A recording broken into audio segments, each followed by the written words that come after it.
Hello dear students of class 12th। मैंने आप लोगों को लास्ट टाइम जो ट्रांसक्रिप्शन ट्रांसलेशन मतलब जीन एक्सप्रेशन मतलब प्रोटीन बायोसिंथेसिस, इसके बारे में मैंने आप लोगों को बहुत डिटेल से समझा दिया था। अब हम इस चैप्टर में आगे बढ़ते हैं। इस चैप्टर में हमारे 3 इम्पोर्टेंट कॉन्सेप्ट और बचे। एक बचा है आपका जीन अभिव्यक्ति का नियमन, expression of gene expression regulation. एक बचा है अपना ह्यूमन जीनोम प्रोजेक्ट, मानव जीनोम परियोजना। और एक बचा है डीएनए फिंगरप्रिंटिंग, डीएनए अंगुली छापन। जो डीएनए फिंगरप्रिंटिंग है वो मैं आप लोगों को जो बायोटेक्नोलॉजी वाली यूनिट पढ़ाऊंगा उस बायोटेक्नोलॉजी वाली यूनिट के साथ समझाऊंगा। तो अभी हम लोग इस चैप्टर में ये 2 कॉन्सेप्ट और समझ के ये हमारा चैप्टर कंप्लीट करेंगे। जेनेटिक्स का second chapter, molecular basis of inheritance मतलब आनुवांशिकता का आणविक आधार। इसमें जो हमने लास्ट टाइम ये पढ़ा था कि ट्रांसक्रिप्शन और ट्रांसलेशन मतलब डीएनए से एमआरएनए बनना और एमआरएनए से प्रोटीन बनना, वो मैंने आप लोगों को बहुत डिटेल से समझा दिया था। अब हम लोग इस प्रोसेस का रेगुलेशन कैसे होता है, मतलब डीएनए तो हमारी सेल के अंदर रहता है, क्या वो लगातार ये प्रोसेस करता रहेगा? क्या उसमें ये प्रोसेस किसी कंट्रोल तरीके से होगी या ऐसे ही अनकंट्रोल्ड तरीके से होगी? ये एक्सप्लेन करने के लिए, ये समझाने के लिए साइंटिस्ट लोगों ने बताया कि यदि प्रोटीन बायोसिंथेसिस अगर रेगुलेटेड वे में नहीं होगा, मतलब उसका नियमन नहीं होगा, तो हमारी सेल के अंदर अननेसेसरी प्रोटीन, एंजाइम्स, हार्मोन्स की बाढ़ आ जाएगी, जिसको हम अंग्रेजी बोलते हैं unfolding of unnecessary enzymes, proteins and hormones. तो how this process is regulated, मतलब ये प्रोसेस रेगुलेटेड कैसे होती है, मतलब इसका नियमन कैसे होता है? तो ऑब्वियसली जब प्रोसेस जीन लेवल पे हो रही है तो इसका एक्सप्रेशन भी जीन लेवल पे ही होता है। तो सियामोर बेंजीर जिन्होंने जीन की स्ट्रक्चर का मॉडल प्रपोज्ड किया था, उन्होंने बताया था कि हमारे जीनोम में, हमारे डीएनए में एक डीएनए के अंदर जीन्स की एक यूनिट होती है, उस यूनिट को हम लोग ओपेरान कहते हैं। ओपेरान के बारे में मैंने आपको डीएनए रेप्लिकेशन जब पढ़ाया था, जब भी समझाया था, जबकि उस समय मैंने रेप्लिकान के बारे में बताया था, और जब सियामोर बेंजीर का मॉडल समझाया था तब भी आपको समझाया था। फिर आज डबल से बता रहा हूं। तो ओपेरान क्या है? तो उन्होंने बताया कि operon is a unit of gene expression regulation, मतलब जीन अभिव्यक्ति के नियमन की इकाई को ओपेरान कहते हैं। अब इसको हम एक सिंपल से एग्जांपल से समझते हैं। जैसे हमारे घर में पंखा लगा रहता है, सीलिंग फैन, पंखे का स्विच रहता है और पंखे की स्पीड को कम ज्यादा करने के लिए रेगुलेटर रहता है। जब हमें जरूरत होती है पंखे की तो हम स्विच ऑन करते हैं, और जब हमें जरूरत नहीं हो तो स्विच ऑफ कर देते हैं, और वो जो रेगुलेटर रहता है उसकी स्पीड को कम और ज्यादा करता है। ठीक इसी प्रकार से हमारी सेल के अंदर जब किसी एंजाइम, किसी प्रोटीन या कोई प्रोटीनेशियस हार्मोन की आवश्यकता होती है, तभी सेल जीन एक्सप्रेशन करती है। मतलब तभी सेल के अंदर डीएनए से एमआरएनए बनता है और फिर उसी एमआरएनए का ट्रांसलेशन होता है और प्रोटीन, एंजाइम या कोई प्रोटीनेशियस हार्मोन बनता है। इससे बात एक चीज क्लियर हो गई हमारे दिमाग के अंदर कि ये प्रोसेस एक रेगुलेटेड ऑर्डर में होगी। ये मतलब इसका बिल्कुल एक नियमन होगा। ये कॉन्सेप्ट बहुत कठिन है, थोड़ा सा ध्यान से समझेंगे। और आज मैं आपको इसकी बेसिक समझा रहा हूँ पूरा डिटेल से। कल इसका एक और वीडियो डालूंगा, एक्सटेंडेड वीडियो, उसमें आपको पूरा इसकी स्ट्रक्चर, इसका रेगुलेशन कैसे होता है, ये सब मैं आपको और डिटेल समझाऊंगा। बट आप इसका पहले आज बेसिक इंफ्रास्ट्रक्चर समझो कि बेसिक क्या है, कि वास्तव में क्या कॉन्सेप्ट है, ये समझना बहुत जरूरी है। और 12th लेवल पे भी इसका प्रश्न पूछा जाता है, ऐसा मत समझना कि नहीं आएगा, कॉम्पिटिटिव एग्जाम में तो आते ही आता है। तो इसको एक्सप्लेन करने के लिए, इसकी मैकेनिज्म को एक्सप्लेन करने के लिए दो साइंटिस्ट, जेकब और मोनार्ड, उन्होंने ई कोलाई बैक्टीरिया, इस्चेरिया कोलाई, जो हमारी आंत के अंदर पाया जाता है, उस बैक्टीरिया के अंदर उन्होंने रिसर्च करके एक मॉडल प्रपोज किया। उस मॉडल को लैक्टोज ओपेरान मॉडल कहते हैं, शॉर्टकट में लेक ओपेरान मॉडल कहते हैं। लैक्टोज ओपेरान, आप सभी को मालूम है, लैक्टोज एक डाइसेकेराइड शुगर है, ग्लूकोज और गैलेक्टोज से मिलकर बनी होती है। उन्होंने बताया कि ये जो लैक्टोज शुगर होती है, इस लैक्टोज शुगर का मेटाबॉलिज्म इस बैक्टीरिया के अंदर कैसे होता है, मतलब how this bacteria utilise this lactose sugar. तो उन्होंने बताया कि ये लैक्टोज शुगर को मेटाबोलाइज्ड करने के लिए उन्होंने बताया कि उस बैक्टीरिया को 3 एंजाइम की जरूरत पड़ती है, मतलब 3 enzyme required for this metabolism of lactose sugar. तो उन्होंने बताया कि 3 एंजाइम कौन से होते हैं और इनको कौन कौन से 3 सिस्ट्रॉन जीन्स कोड करते हैं, और फिर इन तीनों सिस्ट्रॉन का रेगुलेशन 3 जीन करते हैं। सिस्ट्रॉन जेड, वाई और ए से तो 3 एंजाइम बनेंगे। जेड से एक एंजाइम बनेगा, वाई से एक एंजाइम बनेगा और ए से एक एंजाइम बनेगा। और इन तीनों जीन के एक्सप्रेशन के लिए 3 कंट्रोलर जीन होते हैं। एक होता रेगुलेटर जीन, एक होता प्रोमोटर जीन और एक होता ऑपरेटर जीन। तो रेगुलेटर, प्रोमोटर और ऑपरेटर और 3 सिस्ट्रॉन, इन तीनों 3 जीन, तो ये रेगुलेटर, प्रोमोटर और ऑपरेटर, सिस्ट्रॉन, जेड, वाई, ये 3 जीन। इन तीनों को उन्होंने बताया कि जो शुरू के 3 हैं, क्योंकि वो इस लैक्टोज के मेटाबॉलिज्म को कंट्रोल करते, इसलिए उनको बताया उन्होंने कंट्रोलर जीन। और सिस्ट्रॉन, जेड, वाई और ए को बताया उन्होंने स्ट्रक्चरल जीन। और इन दोनों को मिलाकर उन्होंने कहा ओपेरान, मतलब कंट्रोलर जीन और structural gene together form a unit operon.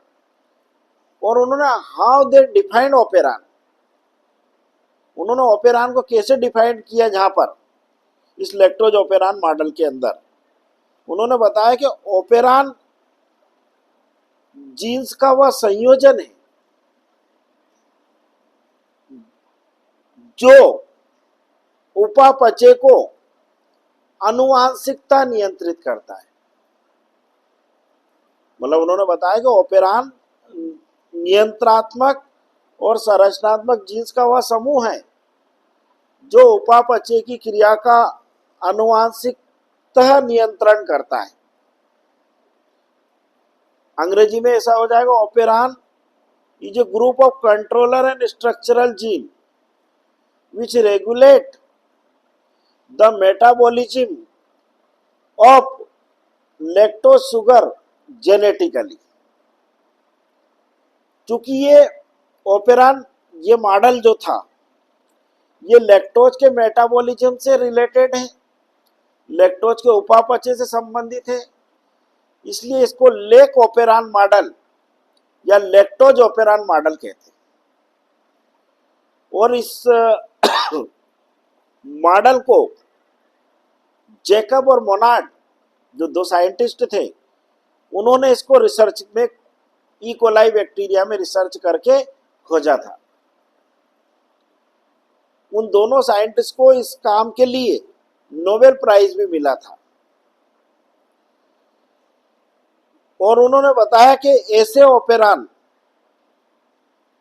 हमारे जीनोम में, क्योंकि ये खोज तो उन्होंने बैक्टीरिया में करी थी, अब हम तो यूकैरियोटिक ऑर्गेनिज्म है, तो उन्होंने बताया कि केवल जैसे बैक्टीरिया तो बहुत सिंपल सेल होती है, प्रोकैरियोटिक सेल होती है, तो उन्होंने बताया कि अकेले इस बैक्टीरिया के डीएनए में, मतलब इस बैक्टीरिया के अकेले के जीनोम में ऐसे सैकड़ों ओपेरान होते हैं। चूंकि ये ओपेरान एक्सक्लूसिवली लैक्टोज के उपापचय से संबंधित है, इसलिए इसको लेक ओपेरान मॉडल के नाम से जाना जाता है। ऐसे ही माल्टोज ओपेरान मॉडल भी है, सुक्रोज ओपेरान मॉडल भी है, ऐसे अनेक ओपेरान मॉडल।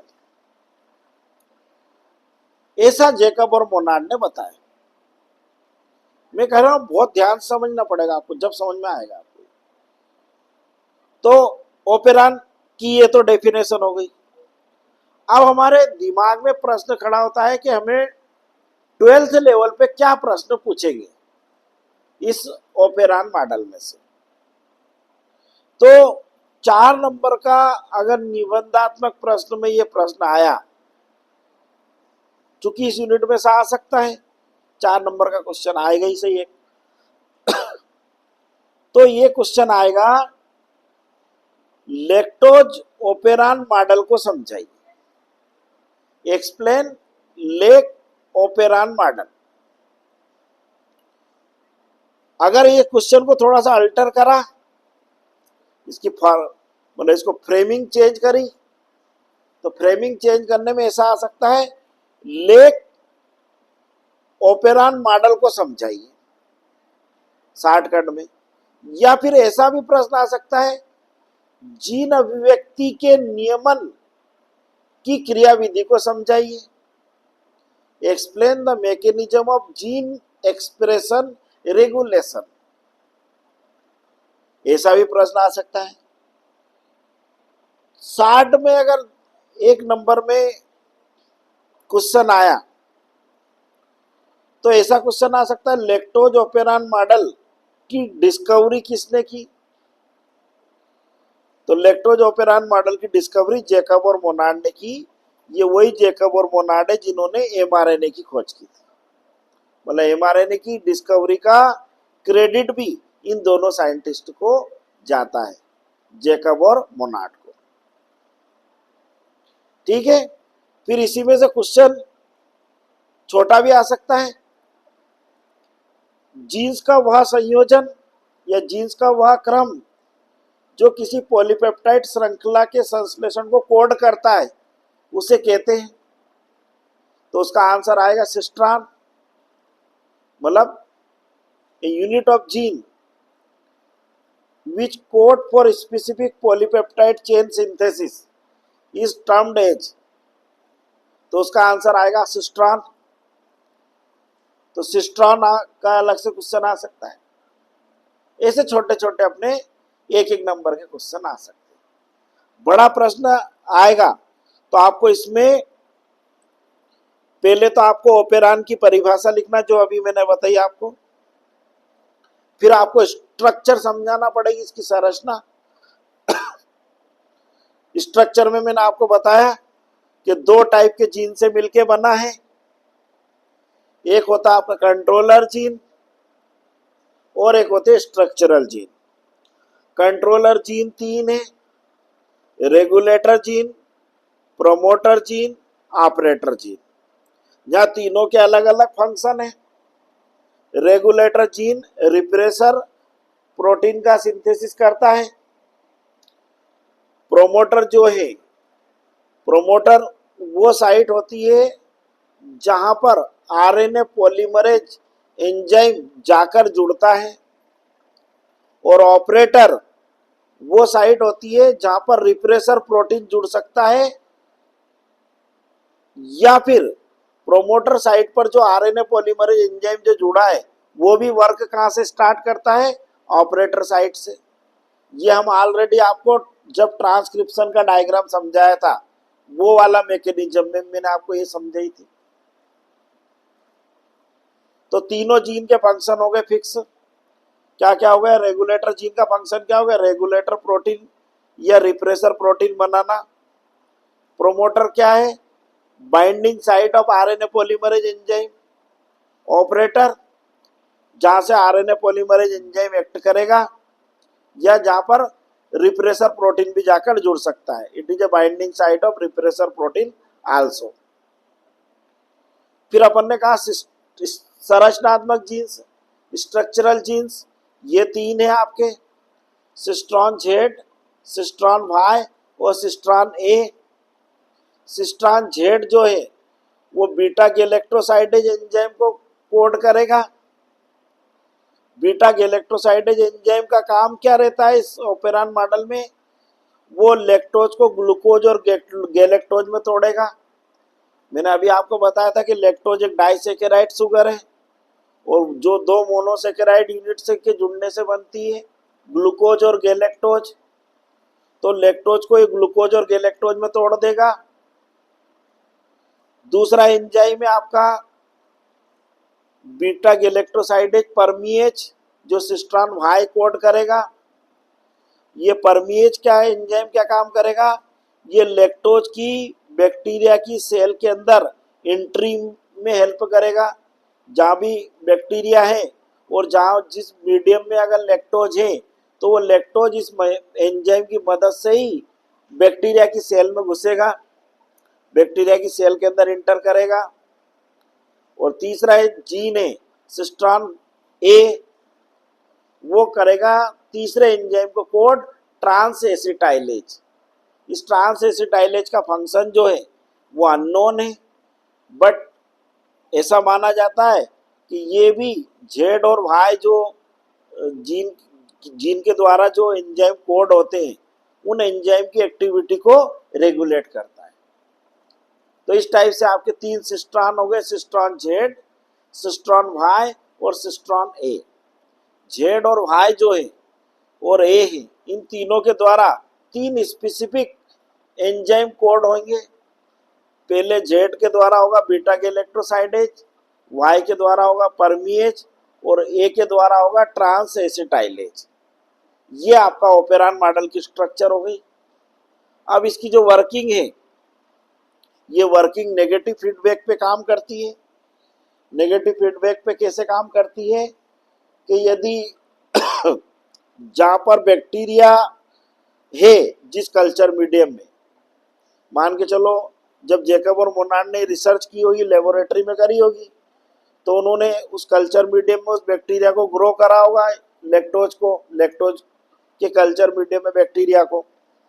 फिर उन बैक्टीरिया को ऐसे मीडियम में भी डाल दिया होगा जहाँ पे लैक्टोज ना हो या लैक्टोज डेफिशिएंट इन्वायरमेंट में उनको ग्रो करा होगा। तो उन्होंने बताया कि जब हम बैक्टीरिया को लैक्टोज विहीन कल्चर मीडियम में ग्रो करते हैं, मतलब lactose without lactose culture medium वाले में हम बैक्टीरिया को कल्चर करते हैं, तो इन एंजाइम की आवश्यकता नहीं होती। तो इसमें होता है, इस प्रोसेस का रिप्रेशन हो जाता है। इस प्रोसेस का दमन हो जाता है और ये कहलाता, इसमें तीनों एंजाइम कोड नहीं होंगे। तीनों एंजाइम कोड से कोड, तीनों एंजाइम किससे नहीं कोड होंगे, जेड वाई और ए से कोड नहीं होंगे, क्योंकि उनको अब अभी आवश्यकता नहीं है। क्यों नहीं है उनकी आवश्यकता, क्योंकि मीडियम में, कल्चर मीडियम में लैक्टोज शुगर एब्सेंट है। अब जब हम इस बैक्टीरिया को ऐसे मीडियम में ट्रांसफर कर देते हैं जहां पर लैक्टोज प्रेजेंट है, जब लैक्टोज वहां पे प्रेजेंट होता है तो ऑब्वियसली तीनों एंजाइम की जरूरत होगी, क्योंकि लैक्टोज वो बैक्टीरिया के अंदर भी जाएगा, बैक्टीरिया उसका यूटिलाइजेशन भी करेगा। तो उसके लिए तीनों एंजाइम अपने तीनों जीन तीन एंजाइम को कोड करेंगे, जेड वाई और ए। जेड से बीटा गैलेक्टोसाइडेज, वाई से परमीएज और ए से ट्रांस एसिटाइलेज। अब ये तीनों एंजाइम जो है अपना स्पेसिफिक रोल जो अभी मैंने बताया वो प्ले करेंगे। ये कहलाएगा आपका पॉजिटिव, क्यों, क्योंकि इसमें तीनों एंजाइम कोड हो रहे हैं। तो इसको बोलते हैं हम लोग इंडिजिबल सिस्टम, या जिसको हिंदी में बोलते हैं प्रेरण तंत्र। तो लैक्टोज ओपेरान जो मॉडल है, इसकी वर्किंग दो फेज में होती है, दो चरणों में होती है। पहला है जब माध्यम में लैक्टोज अनुपस्थित होता है, when lactose is absent in the medium, इसको हम कहेंगे रिप्रेसिबल सिस्टम या दमन तंत्र। और दूसरा कब होगा, when lactose is present in the culture medium, जब माध्यम में लैक्टोज उपस्थित होगा तो इसको कहेंगे हम लोग इंडिजिबल सिस्टम, या इसको हिंदी में कहेंगे हम प्रेरण तंत्र। इस टाइप से लैक्टोज ओपेरान मॉडल की एक्टिविटी कंट्रोल या गवर्न होती है।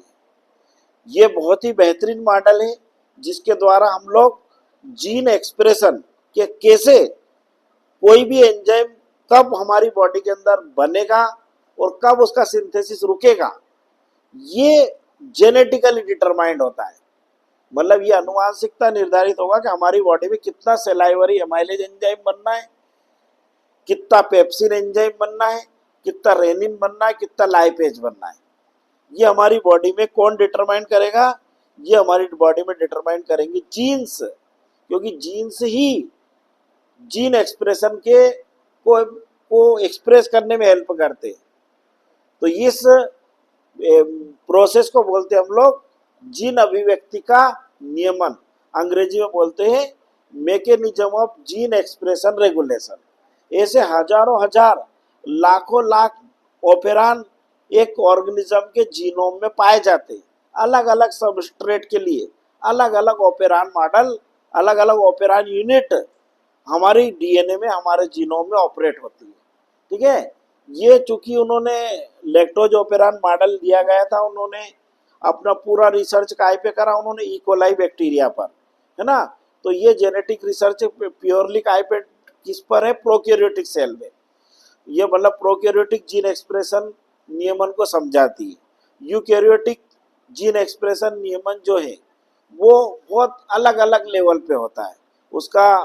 उसका जो लेवल है वो, अब कभी कभी तो क्या होता है, हार्मोन्स लेवल पे भी होता है।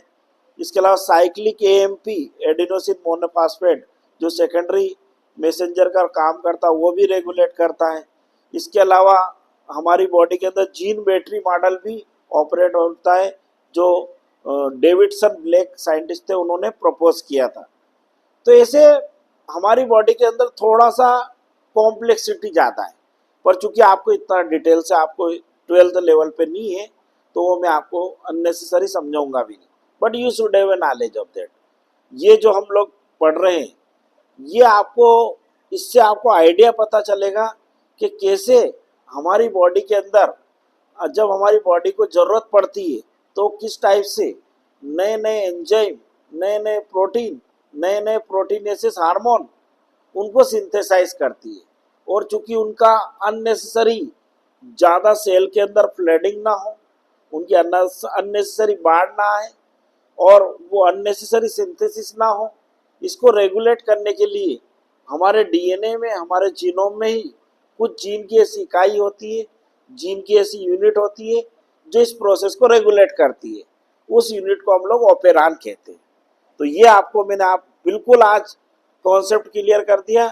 कल मैं आप लोगों को जो आज समझाया है ये ऑपेरान मॉडल, इसकी स्ट्रक्चर और इसका रेगुलेशन, मतलब दोनों तरीके से कब, जब मीडियम में लैक्टोज उपस्थित होता है तब, दैट इज इंड्यूसिबल सिस्टम, और जब मीडियम में लैक्टोज एब्सेंट होता है ना, एब्सेंट होता है मतलब रिप्रेसिबल सिस्टम, दमन तंत्र। तो इंड्यूसिबल सिस्टम कैसे ऑपरेट होगा और रिप्रेसिबल सिस्टम कब ऑपरेट होगा, मतलब स्विच ऑन कब होगा, स्विच ऑफ कब होगा, ये मैकेनिज्म हम लोगों को समझना है। क्योंकि क्वेश्चन परीक्षा के अंदर प्रीवियस ईयर में ये प्रश्न पूछा जा चुका है और नीट के एग्जाम में तो इसका पेटेंट है, एक प्रश्न हर साल आता ही आता है इससे रिलेटेड, लैक्टोज ऑपेरान मॉडल से रिलेटेड।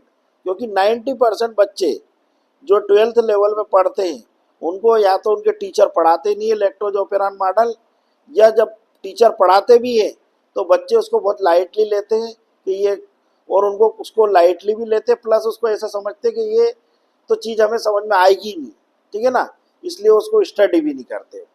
तो आप लोग अच्छे से पढ़ेंगे तो समझेंगे इसको। जितना मैंने आज आपको समझाया अभी, इसको आप एक बार 1 to 1 line to line book में रीड मान लेना पूरा, ठीक है ना।